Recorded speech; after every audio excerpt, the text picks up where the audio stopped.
ये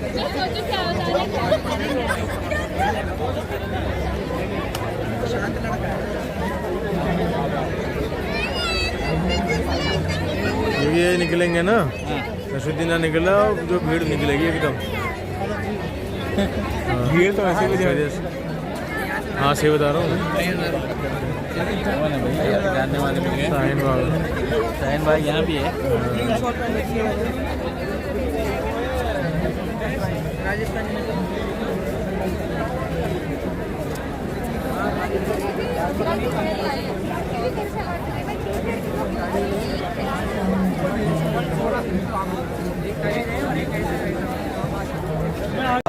यही किताब है, क्या मायने हैं इसके।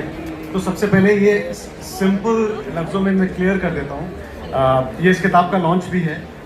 दो किताबें हैं जो कलाम है कैफ़ी आज़मी साहिब का और जानिसार अख्तर साहिब का, खनक और दायरा। और हाँ, सबसे पहले इसको लॉन्च करेंगे हम और फिर इन किताबों पे बात होगी जितने मोअज़्ज़ज़ मेहमान हमारे बैठे हैं उनके साथ।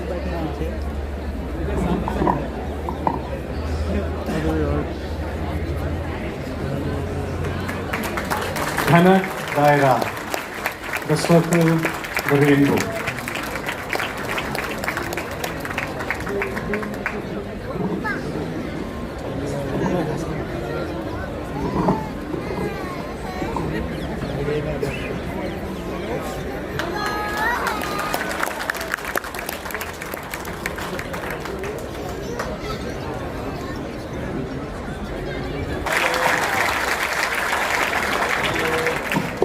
जावेद साहब, शबाना जी, ये आप दोनों के ऑडियंसेस तो हैं ही यहाँ पर, और ये कैफ़ी साहब और अख्तर साहब के ऑडियंसेस भी हैं जो आज सारी थोड़ा सा एनर्जी और चाहिए। Thank you. तो बहुत लंबा सफ़र तय किया इस कंपेनियन वॉल्यूम में, और ट्राइलिंगुअल है। ये भी बात बताना ज़रूरी है कि उर्दू की असली नज़में जो लिखी गई थी उसमें उनको देवनागरी और अंग्रेज़ी में ट्रांसलेट करने वाले शुमंतो विशाल भी हमारे साथ मौजूद हैं। और 6 साल तक जावेद साहब और शबाना आज़मी, इतने बिजी पीपल, बड़ी मुश्किल से उनके पीछे पड़ के जिन्होंने ये प्रोजेक्ट पूरा करवाया है, वो मीनाक्षी ठाकुर हैं, पब्लिशर वेस्टलैंड। उनके लिए भी तालियां बजाएं। मीनाक्षी, एक छोटा सा सवाल पूछूंगा, फिर हम जाएंगे जावेद साहब और शबाना जी पे। I give you my mic. ये कैसे कर दिखाया आपने? 6 साल लंबा प्रोजेक्ट, ये आसान काम नहीं है कि शुरू हुआ और उसके बाद बीच में आंसर लेंगे आपसे और फिर हम किताबों की बात करेंगे। ये किताबें मेरे पास तब आई थी जब मैं हापर कॉलिंस में थी, in 2017, early 2017, and then mid 2017 मैं हापर कॉलिंस छोड़ के वेस्टलैंड आ गई, जो तब एक अमेज़ॉन कंपनी थी। फिर जावेद साहब और शबाना जी मेरे साथ वेस्टलैंड आ गए। उसके बाद हमने 4 ट्रांसलेटर्स के साथ काम किया, और ये थर्ड सेट ऑफ ट्रांसलेशंस हैं। इसीलिए 6 साल लगे। और दूसरा कि उर्दू जो ओरिजिनल्स थे उनको कई बार पढ़ा गया, कई बार देखा गया, ताकि क्योंकि हिंदी जो अवेलेबल था, देवनागरी जो हमारे पास अवेलेबल थी, कई सोर्सेस से आते थे लेकिन बहुत गलतियाँ थी और कहीं मैच नहीं होता था। So I want to thank someone called Sohail Akhtar Warsi. उन्होंने जावेद साहब के साथ बैठ के कई राउंड्स बहुत मेहनत की हमने उस पर, उन्होंने बहुत मेहनत की, और फिर ये हो पाया। और शुमंत्रो हैं हमारे साथ, he is very patient. Ali Hussain Mir है जिन्होंने कैफ़ी आज़मी का किया है ट्रांसलेशन, उन्होंने किया। He was also extremely patient with us, and the special thing about it is that तो ये जो कंपेनियन वॉल्यूम निकला ट्राइलिंगुअल, इसका ये आइडिया कहाँ से जर्मिनेट हुआ? आपसे और जावेद साहब से ये सवाल है। और प्रोसेस क्या रहा? ये आसान प्रोसेस नहीं है, क्योंकि ये जिन लोगों की शायरी है उनके साथ आप बहुत करीब से आप दोनों जुड़े हुए हैं। तो क्या कभी ऐसा वाकया हुआ जब शुमंत्रो या कोई भी दूसरे ट्रांसलेटरों का आपको लगा ये जो है इसके मायने ये नहीं थे, क्योंकि आप इस शायरी के ज़्यादा करीब हैं, तो वो जब आप एज एन एडिटर आई, आप और जावेद साहब, तो ये क्या प्रोसेस क्या रहा इन किताबों के मुकम्मल होने का? देखिए, ये शबाना जी का आइडिया, मेरा नहीं। मैं तो अपनी ही पोइट्री में बिजी था, कहाँ फादर और फादर इन लॉ की पोइट्री के बारे में सोचा, मगर ये शबाना जी ने आइडिया दिया और जब सुना तो सभी को अच्छा लगा। लेकिन क्या है कि it is easier to think than to do something. तो उसके बाद फिर वो कुछ ऊपर नीचे नीचे ऊपर ज़िंदगी चलती ही रही। कभी कुछ पोएम सेलेक्ट की, कभी नहीं खुश हुए, कभी सोचा ये क्या है, क्या ट्रांसलेशन कौन करेगा, सही होगा कि नहीं। कुछ थे ट्रांसलेशन जिससे हम खुश नहीं थे, ब्ला ब्ला ब्ला चलता रहा। और ये मतलब 6 बरस इसमें शायद निकले कि अल्टीमेटली शायद और 6 साल निकल जाते अगर सुमंत्रो साहब से हमारी इस बारे में बात ना हुई थी। और जितना खूबसूरत इन्होंने ट्रांसलेशन किया है, तो जो हक था पोएम्स का वो इन्होंने निभा दिया, कोई शक नहीं। और ये इसमें ये बुक जो है, मैं ज़रा एक बार फिर कहना चाहूँ, 3 लैंग्वेजेस में है। ये उर्दू में है फ्रॉम वन साइड, दूसरे साइड से हिंदी में है और इंग्लिश में, क्योंकि हिंदी इंग्लिश इधर से लिखी जाती है, उर्दू उधर से लिखी जाती है, तो दोनों तरफ से ये किताब कंप्लीट है। और आप जब आप हिंदी में देवनागरी में उसे पढ़ेंगे तो अगर आपको कोई ट्रबल हो तो आप उसका ट्रांसलेशन वही मिलता है आपको कि ये लाइन में ये वर्ड क्या है, तो वर्ड इंग्लिश में मिल जाएगा। तो ये इससे ज़्यादा ट्रांसपेरेंसी जो है एक सीरियस पोइट्री में लाना बड़ा मुश्किल काम है। बहुत कम लोगों को इस बात की खुशी हुई है कि इसमें नहीं, कोई बात नहीं। इसके मतलब है कि बाकी लोग बगैर ट्रांसपेरेंसी के भी समझ लेते हैं, उससे पॉजिटिव थिंकिंग का। तो और जितने खूबसूरत तरह से इस किताब को इन्होंने वेटलैंड में छापा है, जो इसके कवर है, और जिस तरह से इसकी पेंटिंग बनाई है शायरों की, everything is really perfect, worth waiting for 6 weeks. तो ठीक है, जो सवाल था उसका मैंने जवाब दे दिया। इसे कितनी देर तक खींच सकता हूँ? ज़बान का और अदब का हक अदा हो गया और ससुराल का हक भी अदा हुआ है।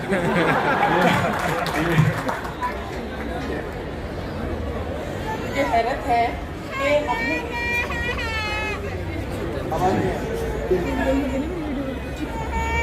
शौहर के सामने आवाज़ मेरी दब जाती है। नहीं, मुझे हैरत है कि ये आइडिया हमें पहले नहीं आया। मुझे तो ये याद भी नहीं है कि जैसे जावेद कहते हैं कि ये मेरा आइडिया था, मुझे तो लगा कुछ मिलजुल के हो गया। लेकिन यासर, मैं जैसे आपके बारे में आपके साथ कह रही थी कि जावेद और मेरी जो बैकग्राउंड है वो इतना ज़्यादा सिमिलर है, हमारे जो वालिदैन हैं वो इतने सिमिलर थे कि काफ़ी बार ये कहा जाता है कि शबाना और जावेद की तो अरेंज्ड मैरिज होनी चाहिए थी। तो ये अरेंज्ड मैरिज का एक आपको हिस्सा इसमें नज़र आता है। तो ट्रांसलेशन की बात हो गई जावेद साहब, शबाना जी, मुझे लगता है कि हम अगर एक एक नज़्म पढ़ दें और उसका ट्रांसलेशन सुमंत्रो बाबू मौजूद है तो बड़ा अच्छा रहेगा, फिर आगे बढ़ते हैं। मैं एक बात सुमंत्रो के बारे में बोलना चाहती हूँ। तो ये फिल्म मेकर, और इनको बहुत इल्तिजा करनी पड़ी कि ये आप कर दीजिए। और जब इन्होंने किया तो हमको इतनी हैरत हुई, क्योंकि इन्होंने बहुत अच्छा काम किया है। ट्रांसलेशन के बारे में आमतौर पे ये कहा जाता है कि ट्रांसलेशन एक बहुत ही मुश्किल चीज़ है। ये ऐसा है कि आप इत्र जो है एक बोतल से दूसरी बोतल में डालें तो उसकी कुछ ना कुछ खुशबू तो रह ही जाती है। लेकिन सुमंत्रो के काम के बारे में आप ये कह सकते हैं कि जो इसमें जो उर्दू की जो शिद्दत है, उस शिद्दत को उन्हें पूरी तरह से ट्रांसलेट किया है। तो अख्तर साहब की एक नज़्म है छोटी सी, वो पहले मैं सुनाती हूँ धनक से, अगर आप इजाज़त दें तो मैं वहाँ से सुना सकती हूँ।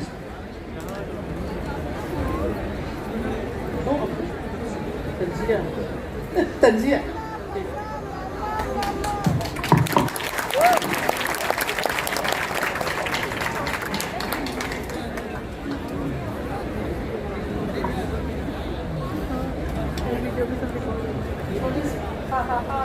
आवाज मेरी नहीं है दोस्तों।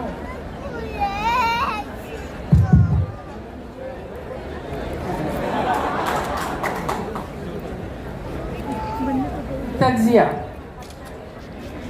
मैं तुझे चाहता नहीं लेकिन फिर भी तू पास जब नहीं होती खुद को कितना उदास पाता हूँ।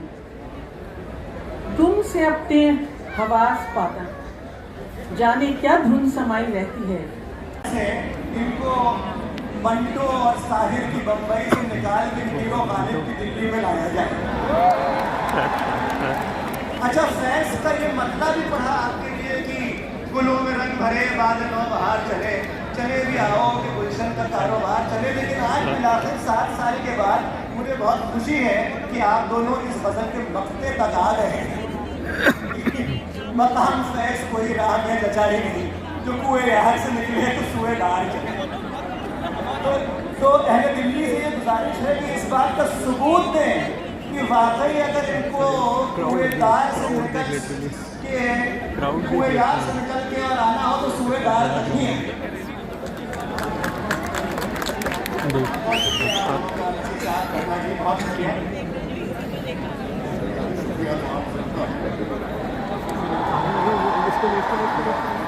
सबको आदाब नमस्कार। बहुत खुशी होती है दिल्ली वापस आने के लिए। मैं मेरठ का रहने वाला हूँ और मेरठ में पढ़ा हुआ हूँ और दिल्ली वो शहर है जहाँ मैंने अपने पेशे की तरबियत पाई, जहाँ मैं 3 साल पढ़ा। और मुझे याद है सर 70 से 75 की बात है, हम लोग नाटक किया करते थे, कोई देखने नहीं आया करता था। आज बड़ी खुशी हो रही है, इसकी आज नाटक कर रहा होगा। दिल धड़कने का सबब देखिए, हम लोग जितने लोग बैठे हैं, इंक्लूडिंग आप लोग दोनों, हम सब के हैं, करता सबब है हम सब के तो वह सवाल जिससे हम सब को मोहब्बत है। उसके साथ मैं किसी से गुफ्तगू शुरू करना चाहता हूँ कि बाराबंकी है जो उर्दू का गढ़ है, आपका उर्दू से जो रिश्ता है उसका आगाज कैसे? देखिए, उर्दू उनको उस तरफ आवाज कम जा रही है। आवाज अब आ रही है? राइट। तो मैं यही अर्ज कर रहा था कि क्योंकि मेरी पढ़ाई अंग्रेजी स्कूल में हुई 5 साल की उम्र से, तो मैं जो जितनी उर्दू जानता था वो भूल गया। हालांकि उर्दू ही वो ज़बान थी जो मेरे कानों में सबसे पहले पढ़ी हो। जाहिर है कि सबसे पहले तो मुसलमान घर में जब पैदाइश होती है तो अजान पढ़ी जाती है बच्चे के कानों में, तो ग़ालिबन मेरे कानों में भी पढ़ी गई होगी, लेकिन वो अरबी में थी। लेकिन उर्दू मैंने मैं भूल गया जब मैं स्कूल में गया, जहाँ जो नैनीताल में था और जहाँ से साल 3 महीने के लिए घर वापस आना होता था। मेरे वालिद अजमेर शरीफ में रहते थे और हमारी वालिदा जो थी उनसे कभी बात नहीं होती थी क्योंकि वो अंग्रेजी बोलती नहीं थी। क्या अच्छा देखिए, आवाज का ये है कि इससे ज्यादा जोर से तो नसीर साहब बोल नहीं सकते, तो अगर आप लोग जरा से शांत रहें तो शायद आवाज आप तक पहुंच भी जाए। और मैं कोशिश करूंगा कि थोड़ी सी जोर से ही बोलूं। Thank you. आप साथ दें तो बेहतर होगा। शुक्रिया। तो मैं रिश्ते की बात कर रहा था जो बहुत बाद में बंधना शुरू हुआ जब मैं अलीगढ़ गया कॉलेज में पढ़ने के लिए, अलीगढ़ यूनिवर्सिटी।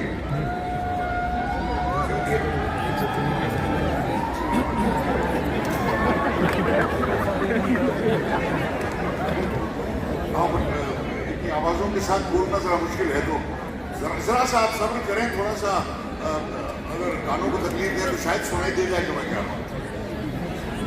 अलीगढ़ में मैं संसद में गया पढ़ने, अंग्रेजी स्कूल में पढ़ने के बाद, और पहली दफ़ा ख़ानदान के जलसों को छोड़ के पहली बार मैं ऐसे माहौल में रहा जहाँ चारों तरफ उर्दू बोली जाती थी।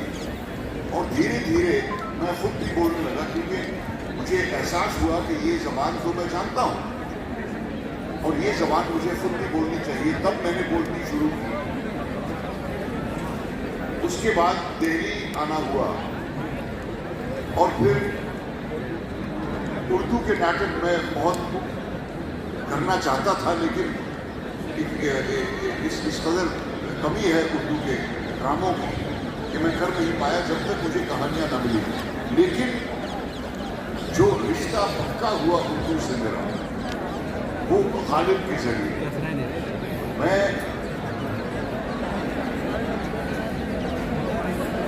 अगर आप लोग जरा से हमारा साथ दें तो सबको आवाज आ सकती है।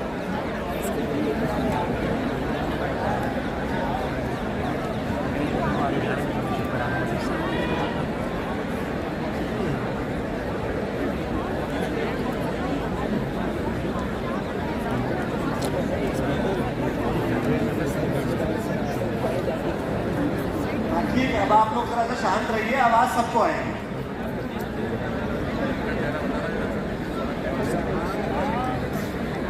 तो मैं ये कह रहा था कि जब गुलजार भाई ने मुझे चुना दावेदार करने के लिए, तो पहली बार मेरा ताल्लुक हुआ हालांकि उससे पहले स्कूल में जब थे तो एक आध शेर शायद गालिब साहब के मालूम थे, खास इसलिए भी कि अपनी गर्लफ्रेंड की चिट्ठियों का इंतजार रहता था। ये शेर सबसे पहले मैंने सीखा कि खत देख के मुंह देखता है, कुछ तो पैगाम ज़ुबानी और है। हालांकि कुछ पैगाम ज़ुबानी होता नहीं था, लेकिन इंतजार जरूर किया करते थे हम। और जब मुझे मैंने इस स्क्रिप्ट को पढ़ना शुरू किया, मुझे एहसास हुआ गालिब साहब की शायरी की गहराई के बारे में और उसके मानी के बारे में कुछ ये मेरी खुशकिस्मती भी है और बदकिस्मती भी है। लोग मुझसे कहते हैं कि जब हम गालिब को तसव्वुर करते हैं तुम्हारी शक्ल सामने आती है।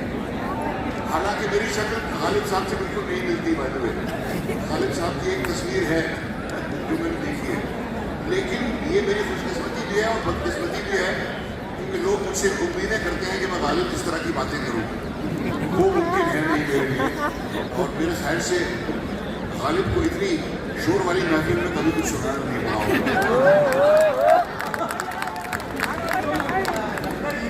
यही सवाल असल में आपसे ही पूछना चाहता हूँ, क्योंकि आपके लिए तो ये एक सीखी हुई ज़ुबान है, जाहिर है या आपकी पहली ज़ुबान या मादरी ज़ुबान तो नहीं है Urdu, it's a learned language for you. आपका उर्दू से क्या रिश्ता, किस तरह से शुरू हुआ, उसका आगाज़ कैसे? हेलो। तो मेरा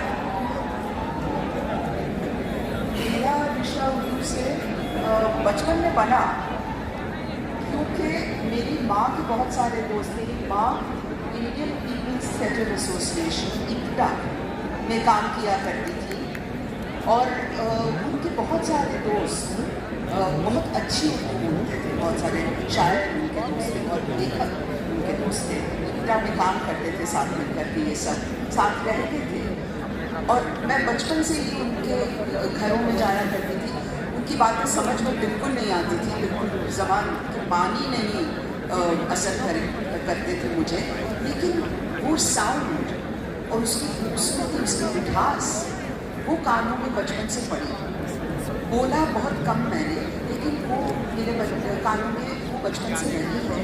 और जब मैं बड़ी हुई और फिर से जब NSD में आई, हाँ बाकी हिंदी फिल्मों के ज़रिए तो हम सबका कुछ ना कुछ ताल्लुक़ उर्दू से रहा है। इनफैक्ट ज़्यादातर लोगों का ताल्लुक़ सिर्फ हिंदी फिल्मों और उनके गानों के ज़रिए बना है उर्दू ज़बान से। मेरा भी यही हाल था। और जब मैं NSD आई तो यहाँ की ज़बान जो हम लोग नाटक जिसमें करते थे वो ज़्यादातर उर्दू होती थी।